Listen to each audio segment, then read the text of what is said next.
നിഷാദ് ഒരു കാര്യം മനസ്സിലാക്കണം, നാളെ എന്നെ പരിഗണിച്ചാലും ഞാൻ എൻ്റെ പാർട്ടിയോടൊപ്പം നിൽക്കും. എനിക്കൊരു പരിഭവം, എന്നെ പ്രതിപക്ഷ നേതാവ് സ്ഥാനത്ത് നിന്ന് മാറ്റിയിട്ടും ഒരു കരിയിലും ഇവിടെ അനങ്ങിയില്ല. ഞാൻ ഒരിക്കലും പാർട്ടിക്കെതിരെ സംസാരിച്ചിട്ടില്ല. എൻ്റെ സ്ഥാനത്ത് മറ്റേത് കോൺഗ്രസ് നേതാവായിരുന്നെങ്കിലും എന്തെല്ലാം ഇവിടെ ബഹളം ഉണ്ടാക്കിയതിന്. ഞാൻ എന്തെങ്കിലും ബഹളം ഉണ്ടാക്കിയോ? എനിക്ക് ഏതെങ്കിലും സ്ഥാനം തന്നില്ല എന്ന് പറഞ്ഞ് ഞാൻ പരാതിപ്പെട്ടിട്ടുണ്ടോ? ഞാൻ ജനങ്ങളുടെ മുമ്പിൽ കോൺഗ്രസിനെതിരായ ഒരു സ്റ്റേറ്റ്മെൻറ്റ്, UDFിനെതിരായ ഒരു സ്റ്റേറ്റ്മെൻറ്റ് ഞാൻ നടത്തിയിട്ടുണ്ടോ? ഞാൻ നടത്തിയിട്ടില്ല. മുമ്പിലിരുന്ന് നിയമസഭ നയിച്ച ഒരാൾ രണ്ടാമത്തെ ബെഞ്ചിൽ ഇരിക്കുമ്പോഴും ഞാൻ ഒരു അക്ഷരം വേണ്ടിയിട്ടില്ല. അതാണ് രമേശ് ചെന്നിത്തല.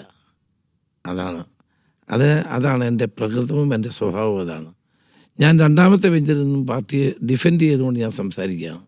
എൻ്റെ സ്ഥാനത്ത് മറ്റുള്ള ആരെങ്കിലും ആയിരുന്നെങ്കിൽ എന്തെല്ലാം പൊല്ലാപ്പായിരുന്നു ഉണ്ടാക്കുന്നത്. സ്ഥാനങ്ങൾ കിട്ടാത്തതിൻ്റെ പേരിൽ, പറഞ്ഞ ആളിനെ മന്ത്രിയാക്കാത്തതിൻ്റെ പേരിൽ സത്യപ്രതിജ്ഞയ്ക്ക് പോകാത്ത നേതാക്കന്മാരുണ്ട്. ഞാൻ അങ്ങനെ ഒന്നും കാണിച്ചിട്ടില്ലല്ലോ. ഞാൻ എൻ്റെ പാർട്ടി എടുക്കുന്ന ഏത് തീരുമാനത്തെയും ശിരസ വഹിക്കുന്ന ഒരാളാണ്.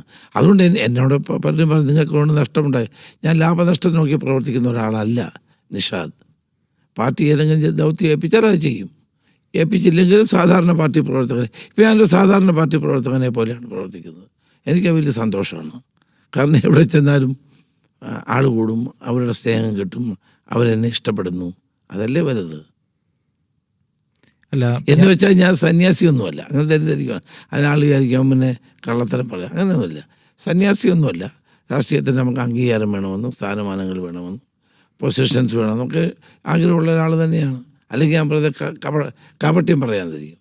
ആ പൊസിഷൻ എന്തിനു വേണ്ടിയാണ്? ജനങ്ങൾക്ക് വേണ്ടി പ്രവർത്തിക്കാനാണ്. അപ്പോൾ അതുകൊണ്ട് അതൊന്നും ഒരു വിഷയമേ അല്ല. അതൊക്കെ വരും പോവും. പക്ഷേ ജനങ്ങളുമായിട്ടുള്ള നമ്മുടെ ബന്ധം, അതാണ് അവസാന നിമിഷം വരെ ആ ബന്ധം ഞാൻ തുടരും.